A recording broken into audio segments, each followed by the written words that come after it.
Something major just happened in the US financial system, and almost no one is talking about it. In June 2025, the government quietly opened a liquidity backdoor for Treasury trades. It didn't come with a press conference or a flashy headline, but the implications are enormous. Here's what changed.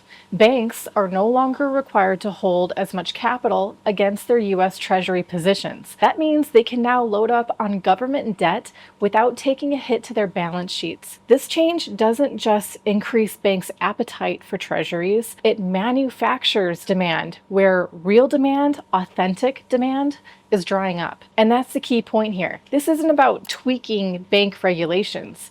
It's a desperate attempt to prop up a treasury market that's no longer functioning on its own. Foreign buyers like China and Japan are net sellers. Domestic buyers aren't filling the gap. And yet, the US continues to issue $1 to $2 trillion in new debt every quarter.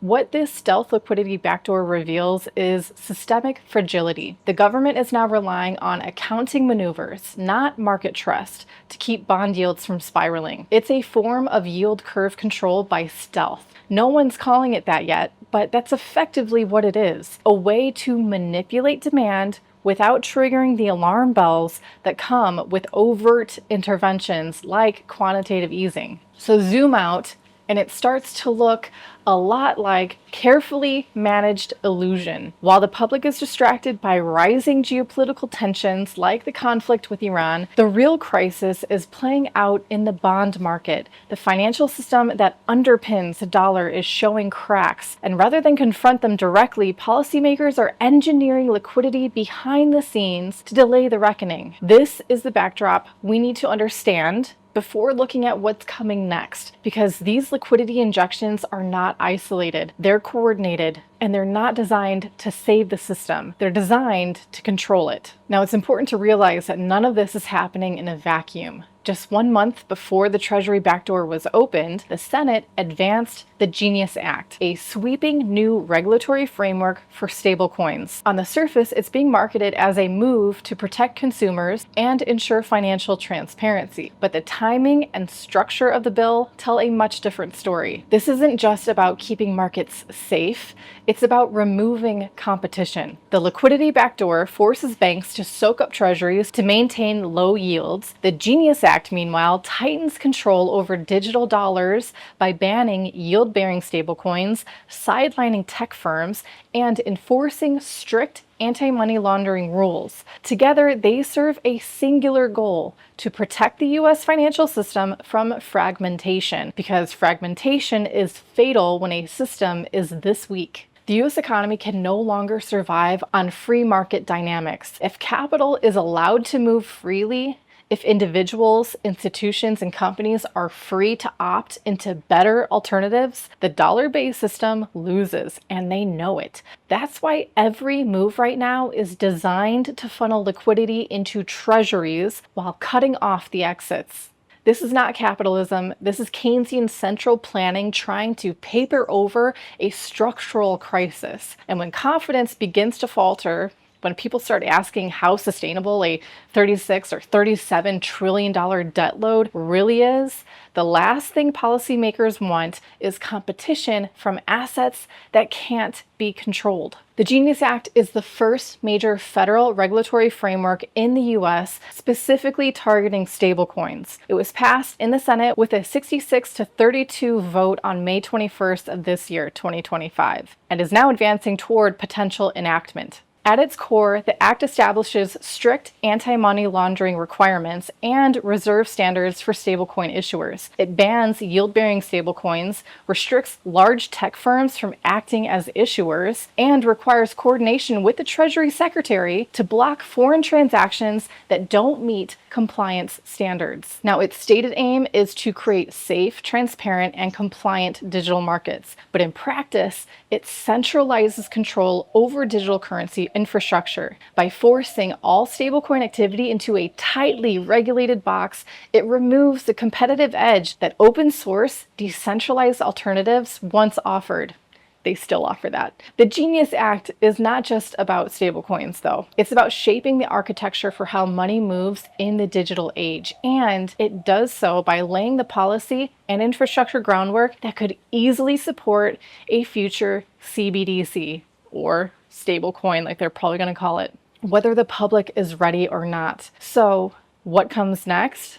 Capital controls. If the dollar weakens further, if treasury auctions start to fail, don't be surprised when restrictions emerge, not just for US citizens, but perhaps globally as well. They won't want capital flowing into alternative stores of value like Bitcoin or gold. They'll frame it as financial protection, maybe even national security. They love to name that one. But the truth is, they're locking people inside a failing system. And that's why Bitcoin becomes even more relevant. It's not just an asset, it's an escape hatch. It's politically agnostic, censorship resistant, and designed with a known monetary policy that no central bank can inflate away. But it only works if you hold it yourself. Custody is what makes Bitcoin sovereign. Without it, it's just another number in a brokerage account subject to the same risks, freezes, and gatekeeping that define the system people are trying to exit. Bitcoin ETFs, exposure through publicly traded companies like MicroStrategy, or even centralized platforms might track the price, but they don't give you the freedom.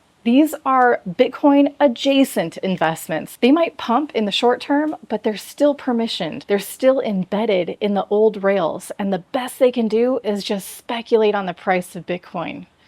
When the next wave of capital controls comes, when access is restricted or surveillance increases, it won't matter how much paper Bitcoin someone holds. Only those with keys in hand will actually have exit velocity. That's the real value proposition, not number go up, not speculation, but freedom. Now, whether you're a retail investor, a corporate treasury, or a government trying to hedge against US exposure, Bitcoin is the neutral ground. It's not reactive to US policy failures. It's immune to bailouts, interest rate tinkering, or liquidity backdoors. In a world where trust is evaporating, Bitcoin remains the one asset that doesn't require any. So how does all of this tie into a potential CBDC? Well, the Genius Act lays the groundwork subtly, but decisively. It's framed as a stablecoin regulation bill, but under the hood, it builds the legal and technical scaffolding for a centrally issued digital dollar. It mandates strict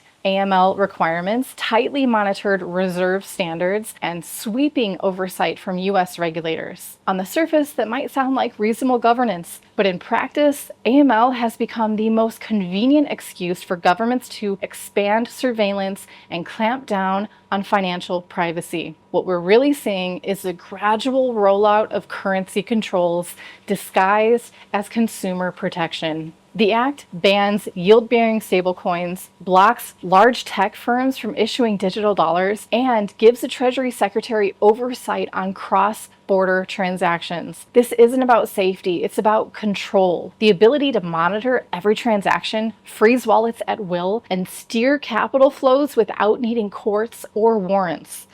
In a system like this, privacy isn't a default, it's a threat. And non-compliance isn't just discouraged, it's criminalized. This bill isn't happening in a vacuum either. Globally, central banks are experimenting with CBDCs, and the Genius Act echoes the same language: interoperability, transparency, trust. It's about building a programmable money system that slots neatly into the existing regime, with stablecoins acting as a Trojan horse. Today, it's reserves and compliance. Tomorrow, it's smart contract enforcement and spending limits. The rails are being built now, and by the time most people realize it, they'll already be inside the walled garden. Most likely, a CBDC will not start as a mandate. It'll start as convenience, incentives, cashback rewards, faster tax refunds, but the strings will tighten quickly, and by the time the trap is obvious, opting out may no longer be possible unless you've already made the move to permissionless alternatives. What's especially revealing in all of this is what's not being said. There's been no formal announcement from the president, no major speech from the Treasury Secretary, and no press release from the Fed chair declaring the launch of a central bank digital currency. In fact, The last clear public stance from the Fed back in 2024 was that they were nowhere near issuing a CBDC. And yet, nearly 70% of central banks worldwide are actively developing or piloting CBDCs, according to the World Economic Forum. Behind closed doors, the infrastructure is being tested, refined, and quietly deployed. The US may be late to the party publicly, but legislatively, it's catching up fast. The Genius Act doesn't say it's laying the groundwork for a CBDC, but that's exactly what it does. It solves for every obstacle that the WEF has highlighted: compatibility with existing payment systems, regulatory clarity and AML compliance, and prevention of fragmentation in the digital currency space. What it creates is the perfect staging area for a seamless rollout. And the public narrative, well, that's being shaped right now through liquidity fears. If the government or a central bank has the ability to decide when and where money can move, it's not just about preventing a collapse, it's about controlling one. These are capital controls dressed up as fiscal responsibility. It's Keynesian economics on autopilot. Throw more stimulus, suppress interest rates, increase leverage, and when the effects backfire, do it again, but harder. The very policies causing systemic fragility are being sold back to the public as the cure. And that's why the silence is so dangerous. A digital dollar doesn't need fanfare to arrive. It just needs a well-timed solution to the liquidity crunch and a public that's been softened up enough to accept it. So, what does all this mean for the crypto market? Now, in the short term, meaning the rest of 2025, regulated stablecoins like USDC and USDT may continue to gain traction under the Genius Act. Their dominance could even increase as they're now legally compliant and seen as safer options for institutional players. But innovation suffers. With yield-bearing stablecoins effectively banned, one of the key incentives for holding stablecoins vanishes. What remains are dollar-pegged tokens with tighter controls, offering less freedom and fewer benefits. Bitcoin could benefit from this new financial stress if treasury markets continue to strain under debt issuance, and if liquidity backdoors like the capital rule change fail to restore confidence, Bitcoin's appeal as a hedge grows. The market could push Bitcoin well above 100,000 as capital seeks refuge from dollar-denominated instruments. Altcoins, however, could be a mixed bag, as they always are. Some will benefit from narrative momentum, while others may get hammered by increased scrutiny around tokenomics, decentralization, and compliance risk. If whispers of a CBDC rollout grow louder, and they likely will, expect some market shakiness. A government-issued digital dollar could be seen as a competitor to crypto, especially by newer investors, but any price dip would likely be temporary. True adoption of a CBDC takes years, and many will continue to prefer censorship-resistant alternatives like Bitcoin and privacy coins. At least they should.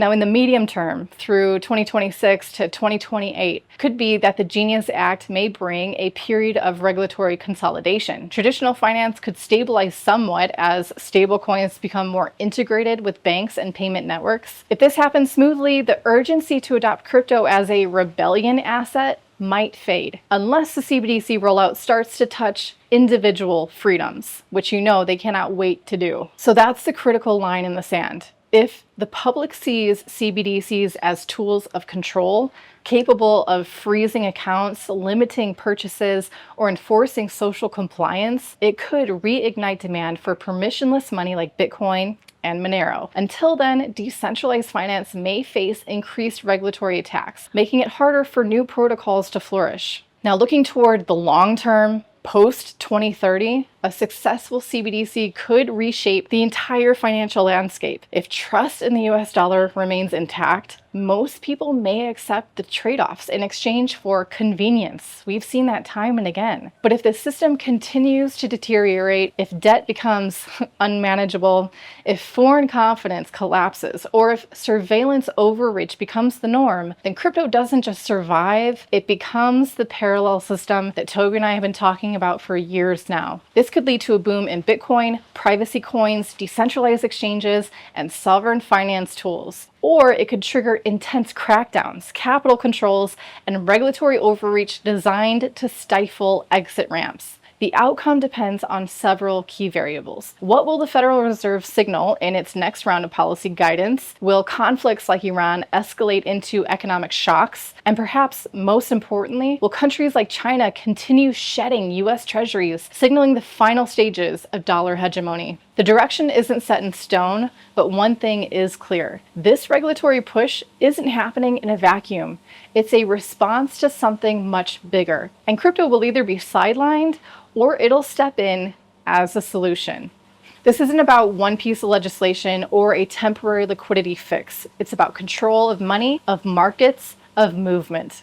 The Genius Act and stealth backdoors into the Treasury market aren't isolated. They're coordinated responses to a system under pressure. The tools being built today will decide who holds power tomorrow. That's why understanding these moves and staying ahead of them is critical. Financial sovereignty doesn't come from headlines. It comes from knowledge, from self-custody, and choosing tools that align with long-term freedom. If this episode helped clarify what's happening behind the scenes, head to learningcrypto.com to keep going deeper. Subscribe, join the community, and take back control of your financial future before someone else takes it for you.